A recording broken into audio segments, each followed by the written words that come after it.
Shalom, ladies and gentlemen. Welcome to a live broadcast of Race Matters. It is Thursday, and Yes. we are in the month of June. And ladies, what's today's date? The 16th. Yes, it is all day.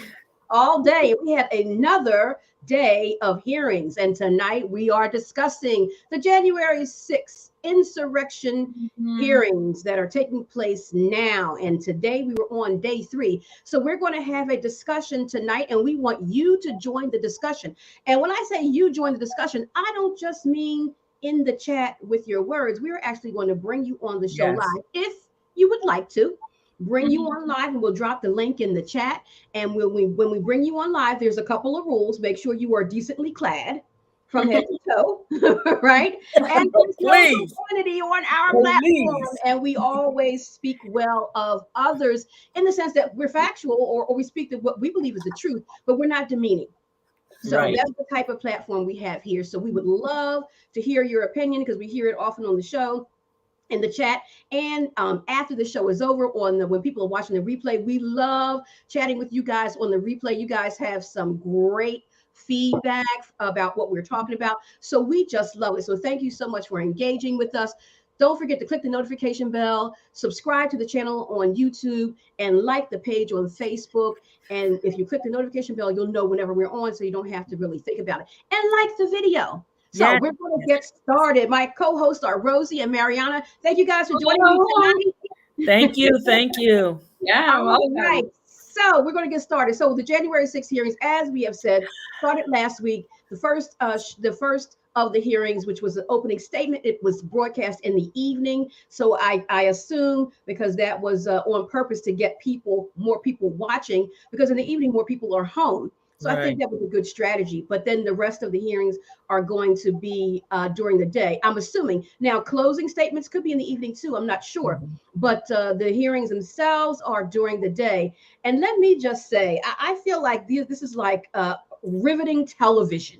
Yes. You know what I mean? Or a movie, a drama that I'm watching. But it's what has happened in real life in our country that is not a good thing. That's why it's like watching a movie. Like, is this really happening? Right. But it really happened in the United States of America, on our soil, a place where that's never happened before. These things aren't supposed to happen, right?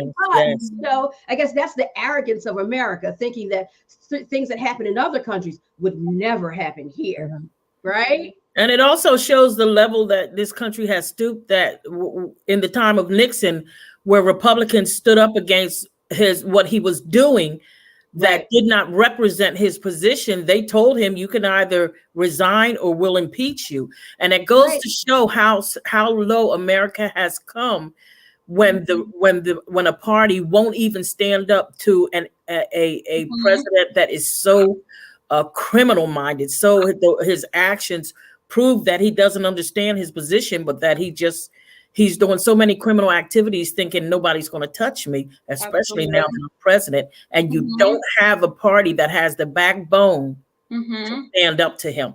Absolutely. Yeah, we become so partisan, you know, and that's a great example, Rosie, of, with the Nixon era, when, his own party, they stood for justice. It's like, no, you are wrong, Mr. President, and we are not siding with you. That's how it should be. It should be what's right.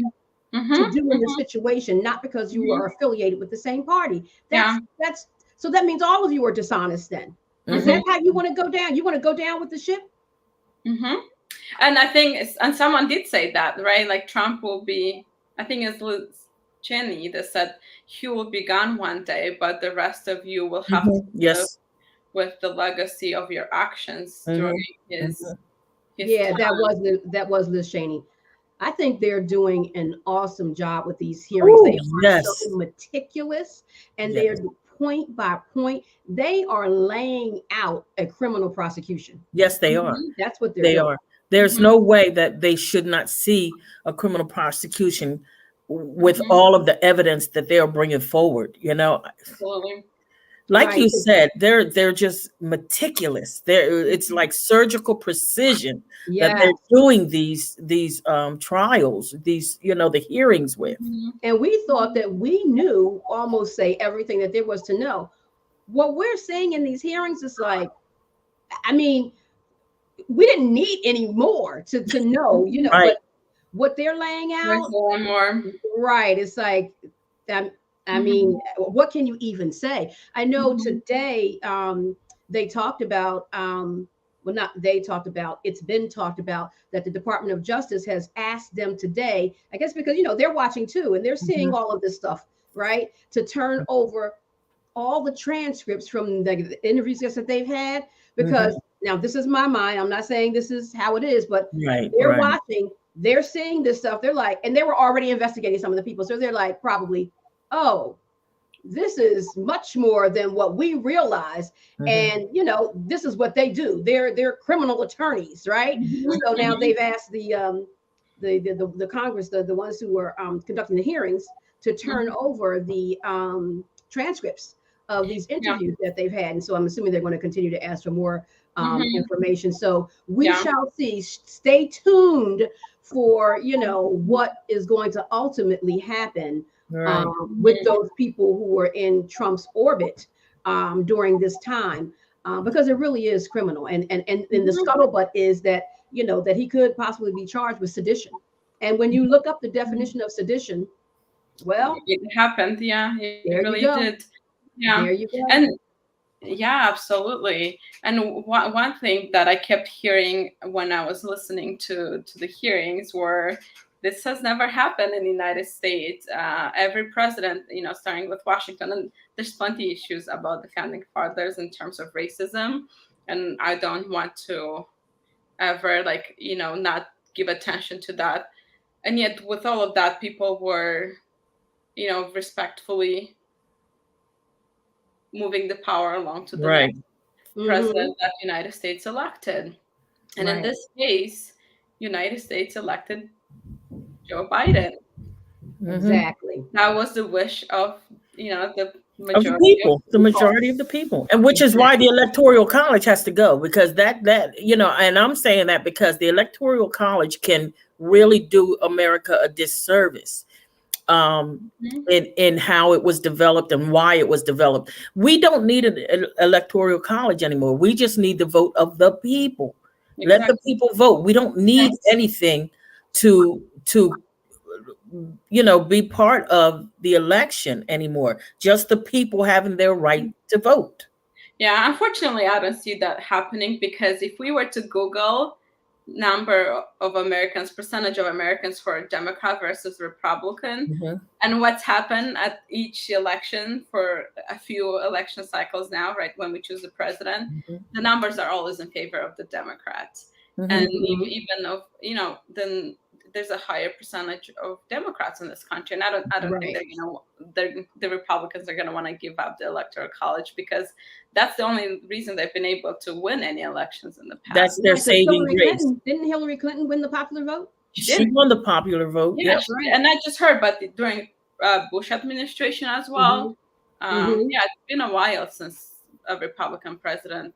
I'm actually kind of curious. I'm going to look it up now. When was the last time a Republican president won the majority vote? Right. So let's get into the dialogue regarding race, power, and privilege, and how it has reared its ugly head during these during the actual insurrection, as well as in these hearings. How do you guys think race has played a part in? Let's start with the insurrection itself. Ooh, yeah. Well, we know what would have happened if this was led by people of color, right? All the attempt to go to the Capitol and start, and who would have been wounded more. We saw police officers being wounded here, but we know that wouldn't have been the case if this was, let's say, Biden lost and a group of Black Lives Matter protesters wanted to initiate something like that. A lot of them would have probably been dead today. They would have never made it on the same street as the Capitol. Right. Because this was planned, and all the chatter on the internet, it was known. So if Black people were planning this, And it was known by law enforcement, FBI, all the people who they said knew about it because of the chatter. They would have had all kind of The riot buses would police. have been lined up. The police officers in riot gear, right? All of it. The National Guard, everybody would have been there. And as soon as they marched, just load them on the bus before you even like step foot on the Capitol. Get on the bus. Right? Not to mention, Sharon, they would have been called un-American in a heartbeat. Right. Look at these. Sure. Send them back to their country. You know the mentality. And let's even look at it, go even a step further. If that was Barack Obama saying storm the Capitol, if they don't let us this election happen, we are going to take it, and we got to be strong. We're going to march on the Capitol. They would have done everything in their power to take him out of that White House immediately. They would have found every reason, and you probably would have had a president that would have said he is incompetent. He's got mental issues. We got to let him see a doctor, and that vice president would have stepped into the office while they got that crazy, you know what, man, checked out. Right. We wouldn't need to even be here for January 6 hearings. It would have been taken care of then, immediately, expeditiously. Right. So the double standard is just outrageous. Absolutely. So that speaks to who has the power. I just looked that up too. So a Republican president won the popular vote only once since 1988. So that's a little bit before I was born, and that was Bush against Kerry. So during one of his campaigns, he did, not the second time he won. So going back to power, right? So despite being, number-wise on the minority, if you look at that, the amount of power that they have is still quite a bit. And imagine if that would have happened then. Exactly. Yeah. If somebody would have tried to march. Now, of course, back at that point, we wouldn't have been saying it was a racial issue, because we would have known back then it was, just a whole bunch of people going up there. But they would have called them un-American. They would have done everything they can to stop them. They would have, I'm hard pressed to believe that they would have even let them get close. Once they heard something was going on, they wouldn't have let them get that close. Mind you, Bush would have never done such a horrendous thing as to not only say these people aren't voting, these votes are wrong, and let's storm the Capitol. Right. Yeah. I mean, he understood the transition of power, how it was supposed to go, and he accepted whatever results came. He may not have liked all of it. Nobody likes to lose certain things. You got to have a winner, you got to have a loser. Nobody likes losing, but you can't be such a poor loser, a poor sport as a loser, Mr. 40, whatever you are. I ain't even saying what number he is. 45. No, man who stole. Darren, you try to make me be good. I'm trying to make you be good, Rosie. Okay. But anyway, you can't have such a temper tantrum that you affect the whole country and other countries too, because this that he's done has not only affected America, it has affected the whole world, because other countries see us and it has weakened our view in their eyes. It makes us not trust that we will make right decisions, and then to see that we won't even bring in police officers and riot teams to prevent the storming of your Capitol. They're probably saying, whoa. Yeah, and we had the example when he did call on the military to go to Portland, right, during Black Lives Matter. And he's done it. But right now, with the hearings, we hear evidence that he never made an effort. Mike Pence called, and I'm not giving him a lot of credit in other areas. Right. But he called. And I heard that he was actually quite direct in calling the military to come and support with the attack on the Capitol, but he never attempted to get any support. So that says a lot. And I was watching a video today, and this is to let people know that with everything that happened at the Capitol, not 100% of those people were for what was happening, that were there, that showed up. Right. Because there was a young man that I saw a video before we got on. I said, oh my gosh, I wish I saw this earlier. I'd send it to, you two, Sharon and Mariana, to let them see that even though there were people supporting Trump, they did not support what was going on. Mm-hmm. And the young man was yelling at the officer saying, what are you doing? Why aren't you calling for backup? Look at what they're doing. This is not right. And if they don't send you back up, they don't care. He was saying a lot of other words too. Mm-hmm. But if they don't send you back up, they don't give a crap about you all. He said, this is not right. They want blood. Do something. Yeah. He saw what was going on, and he said, they want blood. Do something. Call for backup. This is not right. And he was wearing a Make America Great Again hat. Mm-hmm. So that's why we can't paint everybody with a broad brush just because they're MAGA supporters. Right. So the ones who are guilty, are guilty. And all of them have to, charges have to be brought against them. Justice has to prevail in this case to let people know you just can't walk up and start busting windows in the Capitol and do what you want and cause lives to be lost and stuff like that. Whether it's you did it or they committed suicide, whatever reason, whether they had a heart attack, a stroke and died, whatever reason they died as ramifications of what you did. Exactly. And the concerning part is that since he's brought the worst in people, period.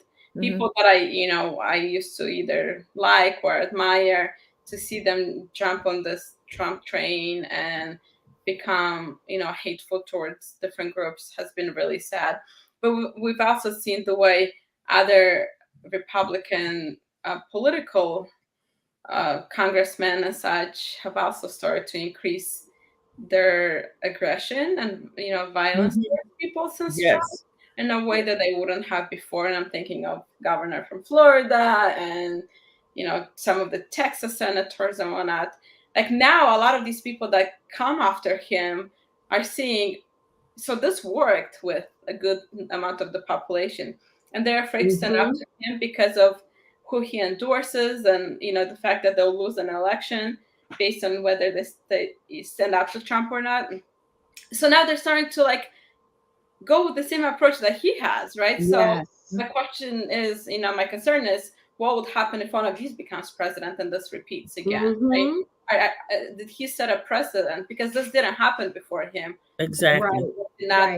He emboldened them. Power. So are others going to attempt to do this now that he has attempted this? Well, if you look at, and I think I sent it to you all, but in New Mexico, the GOP, they refuse. And if y'all see me look sideways, I'm just reading some of my notes, guys. But they refuse to certify the elections in New Mexico because they don't the primary election. They don't agree with them. So now they have the Supreme Court telling them you have until Friday to certify these votes. And one of them over there, one of the Congress people over there laughed and said, oh, what are they going to do? Press charges on me for not doing it? What are they going to arrest me? You are just blatantly disregarding the Constitution of this country to be doing those things that you're supposed to do. You don't belong in office because you don't even represent what you're supposed to represent. And I'd like to see what they're going to do with those 3 officials, Board of Electors, who won't certify it. Because the thing is, the Supreme Court of that state, of New Mexico said, you got to do it by Friday. And what will happen if they don't, and they've said that they're not, it's going to go to a lower court, and the lower court will decide. Who are the winners and losers of the election or whatever. Right. But something needs to happen to those 3. They have no proof. One woman just said, I just don't feel. It's not about how you feel. It's not. This is about how many people got these amount of votes and how many people got these amount of votes. That's what it's about. And you certifying that this was a fair election, a free and fair election. That's it. Your feelings have nothing to do with this. Now, yes, you can be skeptical, because one of them said, I'm not sure about these Dominion machines. And you know how that started, right? Back when the 2020 election and the lie about the Dominion machines. So now, okay, it's okay to be skeptical about the machines. Why didn't you bring that up leading up to the primary elections? We've had since 2020, it's now 2 years later, you've had a chance to say, hey, you know what, maybe we should look into to make Yes. sure that these, Votes. or, the Dominion machines, right, Yes. are, are doing what they're supposed to be doing. Mhm. Now, the Dominion machines have been looked into, many times because of what happened in 2020, what And was they said, even sued, didn't and they? it's a lie, and they've been all, said to have done the job they were supposed to do, and they're fine. But if you want something to be reviewed in your state, okay, why didn't you mention it? Why do you wait till the election and say, oh, we're not certain? We think the machines might be faulty. And Sharon, didn't they bring a lawsuit against some of the governors or whoever that was saying that the machines were wrong? Didn't they bring suit against them? Some of it is still it's still going on right Litigating. now. Yep, it's still going on right now. And like you said, all y'all had to do. The one lady who was on the campaign trail or post, after Trump lost, coming out, and she's been actually already found guilty of some stuff, and she was one of the ones that was promoting the Dominion machines are faulty, right? And some other people too. So I believe, again, this is just my opinion, no facts, that Dominion is going to win because there's no proof. Proof. Just something that was concocted out of their heads to rewrite the narrative. Right. So maybe if we throw it against the wall, it'll stick. But you can't just throw anything against the wall. This is people's livelihoods. Dominion, that's a business. You think that they're going to sit there and allow you to say that their machines are faulty and this is how they make their money? Exactly. No. So, and they should be held responsible for that. Accountable. Exactly. When you bring false accusations against people, people can take you to small claims court and sue you for defamation of character. Now you all defame the whole country. Now, what kind of suit can we bring against you? So the DOJ needs to take action against them. This needs to go to the highest courts because your defamatory information, all of the false information and the lies you're giving is to change the voting of the country, of the people of this country, and tell them we will not allow you to have a say in our elections. Right. Yeah. And the concerning part is that so many Trump's close, the people close to him who were experts in their area, and they were appointed by him. So we knew about some of them, some of the judges who even, before the hearings, we knew that they were telling him there's no evidence of fraud. But now with the hearings, we're hearing that, even, Barr, who then, his own daughter said that she agrees with him and respects his opinion. And so many others close to him were telling him, no, we're not seeing any fraud. And he knew it. Listen. He knew it. He heard it from his own people. Let's forget about the Democrats. Yes, his own people. His inner circle. His inner circle will telling him this is no. And some of the attorneys, they were calling him and listen, this is what we have to do. Are you kidding me? What's wrong with you? The one attorney told the other attorney that drafted this letter, he said, he said, let me give you some advice. Get a very good attorney. You better. And he used an expletive in there. Yes, that's why I gotta, can't say that. But he said, you better get yourself a really good attorney. And he was, a staunch, Trump supporter, during the impeachment hearing. So, he was, this is not some, Democrat, who doesn't like Trump. He was not for the Trump impeachment. But it was like, enough is enough. You better get yourself a lawyer because what you're doing is criminal. And this is insane.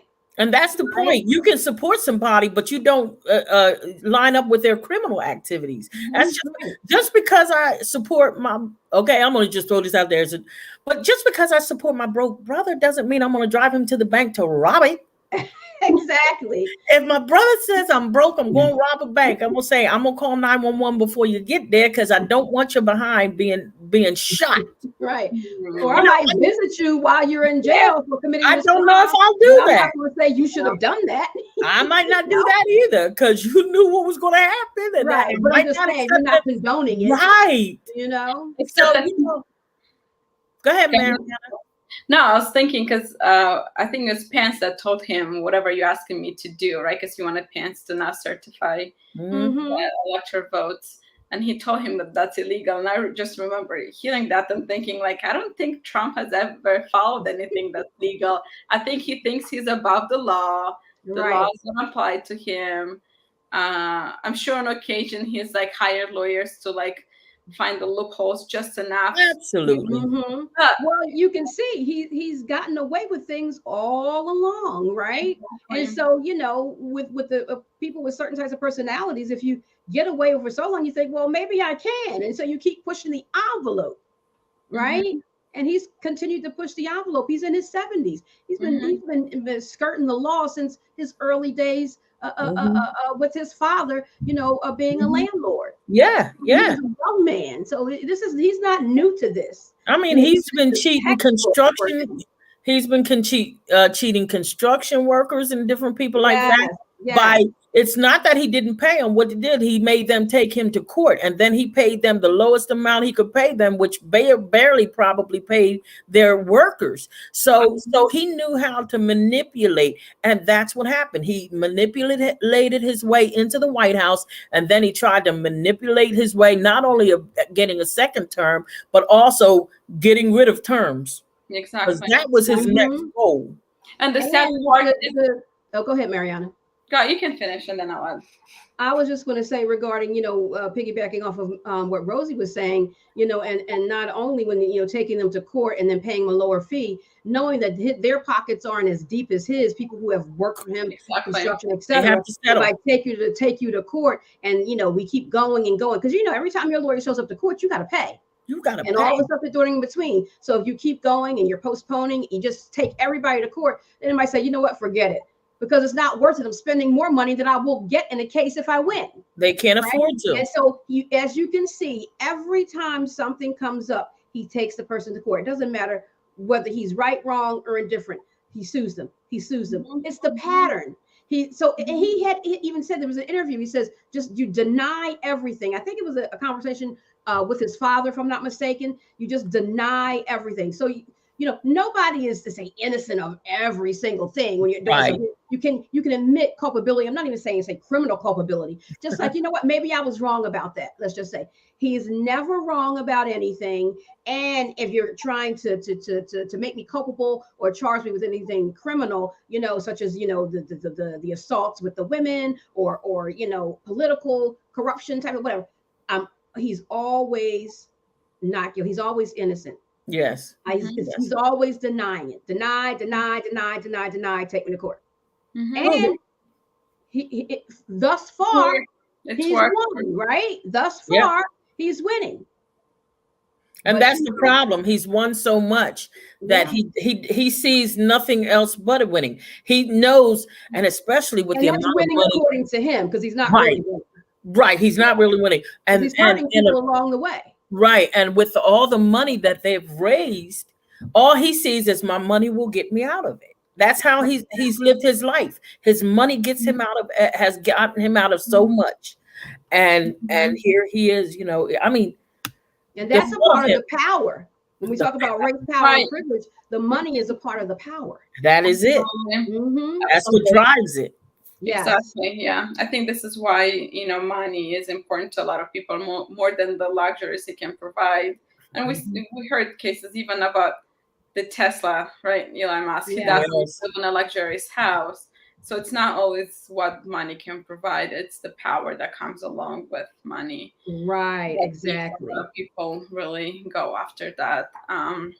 Yeah, but the other thing that like keeps coming up to me is, so we saw how people in his inner circle had a time when he was done. I'm done, and I'm quitting my job. I can no longer just be silent, and they've been vocal about the things he has done, and yet I have yet to see a single white evangelical Christian go back and say, like, I shouldn't have supported this president for this long. Not openly anyway, right? Yeah. Well, evangelicals, the white evangelicals obtained this country through weaponizing the Bible and weaponizing the Word of God and using it to their advantage. And and displaying Jesus Christ as the one that gave them the right to do their criminal activities. So it's been weaponized for them for a very long time. I'm praying, and I know that God is going to do it, where he's going to expose all of these false evangelicals who act like they love Christ, but they allow different things that go on like this and won't stand up to it and won't say, that is not of God. But they've weaponized the Bible so long that I don't even know if they know if it's true or not, because they've been weaponizing it for so long. We've seen them pray in the Capitol while they were attacking it. Oh my gosh. Yes. And let me tell you, they were praying some serious prayers, but you're like the heresy. Exactly. Your tongue should. I was cringing, like, you're doing this and you're saying in the name of Jesus. It's just like, oh my gosh. Father God, that hurt my soul. And the songs they were playing and singing to, I said, God, cleave their tongues to the roof of their mouth. I mean, you blaspheme my God. And then they blame like liberal professors for the reason the young people are walking away from their churches. Yeah. Like I walked away from a church like that. Then to this day, they think I'm not a godly person and I'm a Democrat without God and all of that. But in reality, it is because of things like that, where they will pray in a setting like, of course not like this, but even very similar. And it's like, that's not how I read the Bible. It's their misconception. And now let's not forget too, now we're reaching out, but let's not forget some of the Republicans that need to be held accountable, just like the gentleman, Representative Loudermilk. I think yes. Now he actually, now I don't care what they say. This is Rosie, guys. This isn't something that I'm telling you that the news told me or nothing, but this is Rosie talking. That guy was having those people scope out those hallways. I don't care what you say. And he said that he didn't give tours. He said he didn't give tours. Number one, he didn't give a tour on January 5th. I don't give tours. And then what did the tape show? Giving tours. And not only that, one of the officers that was y'all can pull up the link. There was an officer that used to be in charge of the Capitol Police, and he said from we're experienced in recognizing when the different types of things that aren't right and something is wrong. He said, as I watched that man with that camera, he said that, and video and stuff, he said that guy was mapping out routes for those people to storm that Capitol. He said, and the places that gentleman was taking him to were places that the public did not go to. They weren't allowed to go to those areas, yet he walked them right through. And you know what? This is what made me mad when they were talking to him and they said, well, why didn't you, answer the letter from the Capitol? And he was like, well, they never asked me. I was thinking, wait a minute. If you were innocent and you did nothing wrong and you noticed that those people you took through there were storming, why didn't you go to them or the DOJ and say, hey, look, I have a list of names of people that I gave a walkthrough that they act like they wanted to go through and see the Capitol. And I noticed them on some of them videotapes. Here's their name and here's where they came from. Because like they said, you cannot get in there without giving ID, making arrangements to get in there, telling them how many, telling them where you're coming from. So he had all the information necessary to have at least those people that were a part of his tour arrested.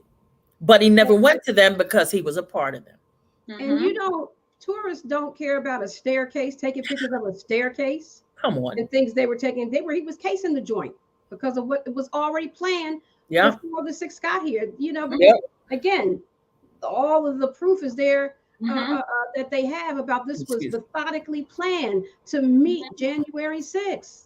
Yeah, and a lot of the tweets from Twitter from some of the senators, from Trump himself, and some of the conservative, Steve Bannon, right? They've made comments along the lines of, something major is going to happen, and other things like that would indicate that they were planning on doing this. It was not because Fox News and others were portraying this as it was meant to be a peaceful protest, and then it kind of escalated a little bit, right? A little bit.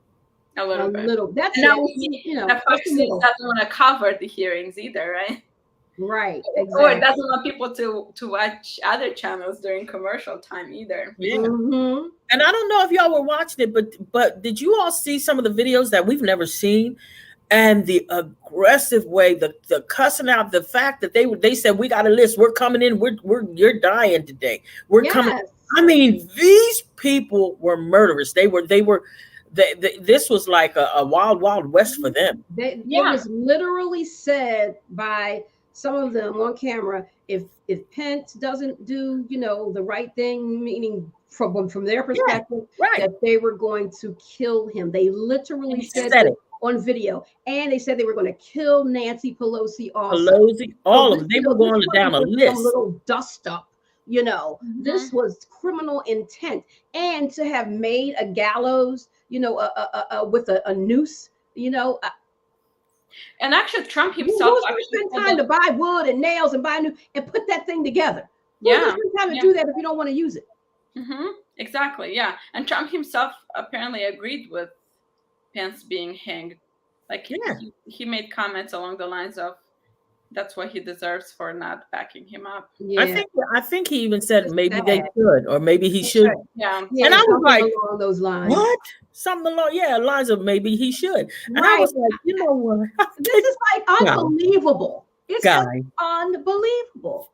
As a person of color, now I've got to be honest, for me, as a person of color, half of the stuff I laugh at because I'm like, this, come on, guys. Y'all know that if this was us, y'all would listen. We wouldn't even have to have hearings. Y'all would be trying to in jail. You would be trying to pull the electric chair back on the floor to say, listen. If it was Barack Obama, he would have been impeached the next day, right? Impeached, and arrested, arrested for the lives lost at the Capitol. He would have been arrested. He would have been charged for inciting that. So the double standard is real. So when we talk about race, power, and privilege, so let's break it down. And so you ladies add to what I might be missing. So with race, we have white, right? Power, we have money and political position. Speaking about the president, the former president, and privilege, we have white, as well as being in a high office, the president, highest office in the land, right? So that's race, power, and privilege. What did I miss? Oh yeah, Christianity. He claims to be a Christian. So that's a power position in America. It is, right? Yes. So and that's a privilege. Excuse me. That's a privilege position in America, religiously being a Christian. What else? Did I miss anything with race, power, and privilege? No, because go ahead, Marianne. You go ahead, baby. Well, the thing that I was thinking about, along with privileges, being able to evade consequences that others may not be able to, because they just don't have your skin color or right. So that's the white part, as well as your status as a president. So you get some privileges, you know what I mean, that the common man doesn't get, right? To evade, say, some things. Yeah. And having so many that are now in office, that's another power play, where you have so many, the Marjorie Taylor Greens and stuff like this, who are in office, who are going to do everything they can to make people not see them as seditionists or insurrectionists, but just as people who are frustrated and being treated wrong, and you're trying to take their votes. Well, you're trying to take mine, and I'm supposed to be okay with it. Right. And yet your vote wasn't taken. It's just that you didn't like the outcome of my vote. So the privilege of having a number of people in office that won't check the wrongdoings, but actually back it up. Because when you have representatives that shows guns and say, I bring my gun to the office. Yeah, come on. You know, like you said, your ethnicity plays a part and your position plays a part, it's crazy. And some of the people who will run for office in these primary elections that are going on right now, some of the people who are Trump supporters and running their races from that same playbook, and they believe that the election was a fraud in 2020. I think it was at least 6 of them have won their primary elections. Mhm. So, And the ones that didn't, they're really careful. We need to get have out and vote because, the mind of the people who are winning elections have that same mentality. Yes. That's not good. Yes. Yes. Exactly. So, and I remember the initial reports when this was happening, how a lot of like Trump supporters were posting, videos and claiming that these people were actually not Trump supporters, but they were Antifa or protesters of Black Lives Matter protests and so on. And it's like, well, no, because the moment we were able to actually get their names and such, like most of them, like if not all of them, were very vocal Trump supporters. Mm-hmm. Yes. So, ladies, let's have a brief conversation about the coverage of Fox News of these hearings. The non-coverage? They didn't cover the first night when it was at night when they did the opening arguments, but now they're covering the hearings. But they're covering the hearings, but they're putting a spin on what they've been spinning stuff for years. Said and shown, but it's like, it's the same thing, trying to like dupe the people who are actually watching this, but telling them you're not hearing what you're hearing, not seeing what you're seeing, It's the same old, same old. It's the same. I mean, for those who are actually really taking this to heart, the game is over. Once January 6th happened, the game is over. The honeymoons, so to say, with what Trump was doing and the Republican Party, the honeymoon became over for a lot of them, and a lot of them decided, I don't like this anymore, and I'm stepping out of this. I can't. This is crazy. So Fox News isn't really. They're doing what they do. They're just being Fox News, making a difference. They would have covered it had this happened the exact same way if it happened under President Obama's watch. We know exactly. And the insurrectionists were Black. What would the commentary be? First of all, they would say, "See, I told you he wasn't an American." That would probably be the first thing they said. That's why we believe that his birth certificate wasn't real. See, and if they got him one, they need to revoke his birth certificate. I mean, they would have said this proves that he wasn't an American, and we got to get him out of this country, out of the office. That would have been the nail in the coffin for his lack of citizenship, American citizenship. Yep. Oh, meanwhile, these people are seen as patriots, right? I should have, because this was a few weeks ago, and I should have remembered where I read this, but I read that some group of people did basically, I don't know how formal or informal it was, but a research where they took a Fox audience and they allowed them to watch mainstream media for a certain, like 30 days or something like that. And they said it was like upwards of 80% changed their mind about how they thought about what was going on. That's how much, brainwashing, if you will, is going on when from, because what their main media information was coming from Fox. Right. We could do another show on that entire topic, brainwashing and bias. Community bias, right? Quoting McLaren here. Yes, so they our minds are powerful, right? As human beings. And we can do incredible things, and yet we can be very vulnerable and susceptible to believing things that others think we should believe. And we can be pretty good at dismissing evidence to the contrary of the narrative we think is important to believe. And not only the news, but also social medias, because the things they do, how they put things on social media, that's another way of brainwashing and or winning you over to their side, and you can't even believe the truth because you've believed the lie so much that the lie becomes your truth. And and it's sad because you become incapable Right. of hearing the truth because you're so sold on a lie.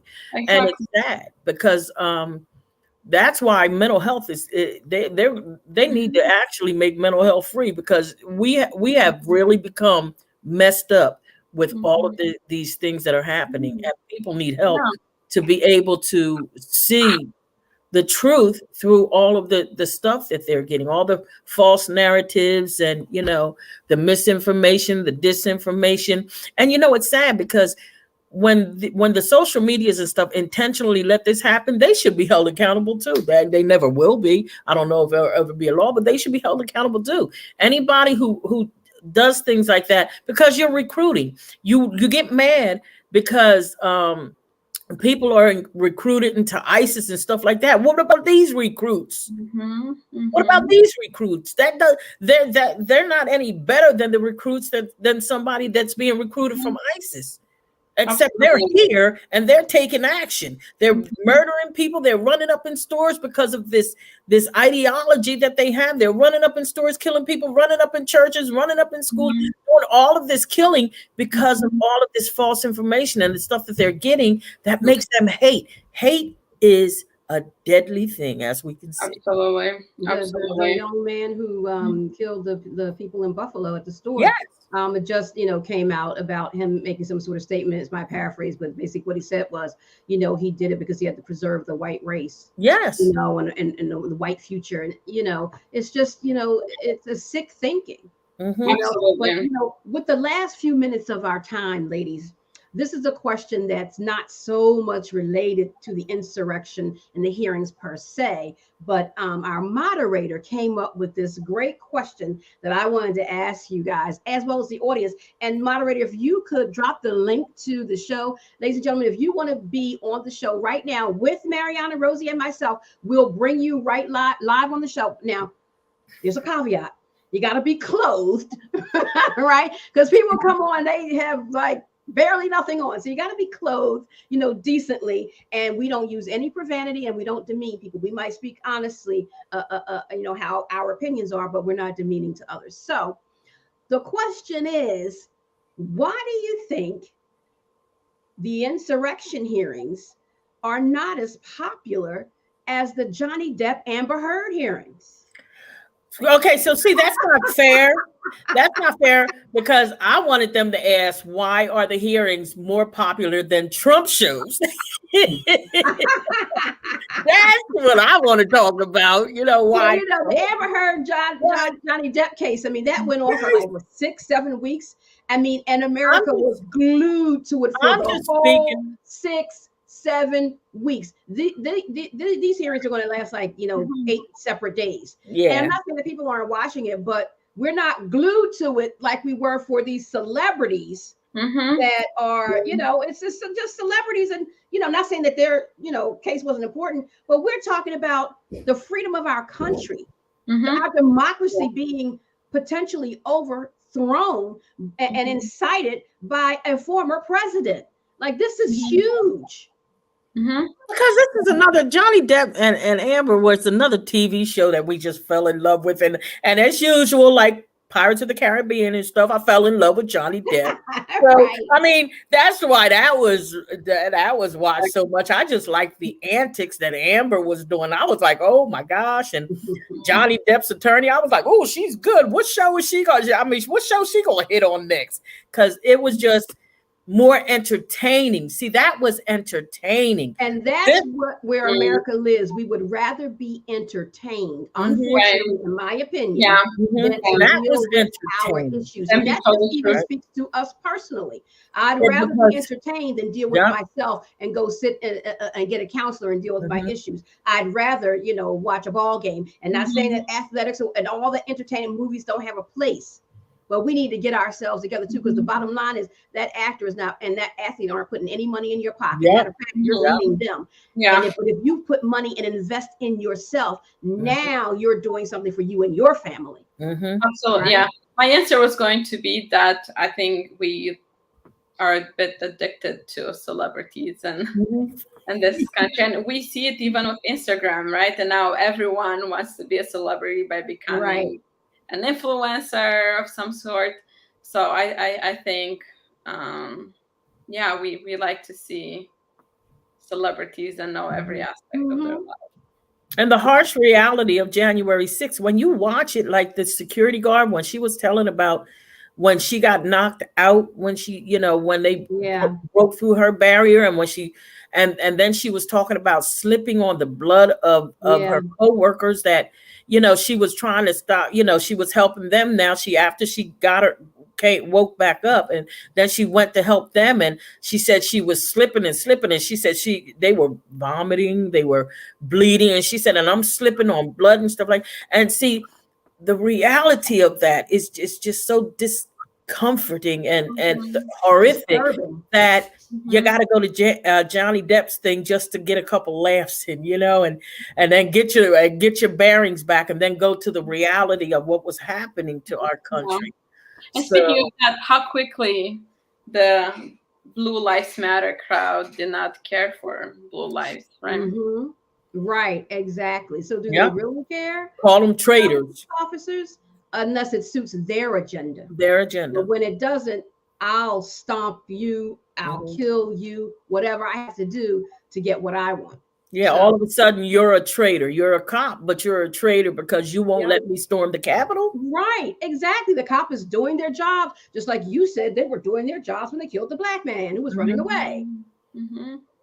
And the change has come to, right? That even conservative Republican, if you do not agree with Donald Trump, you are not the true American.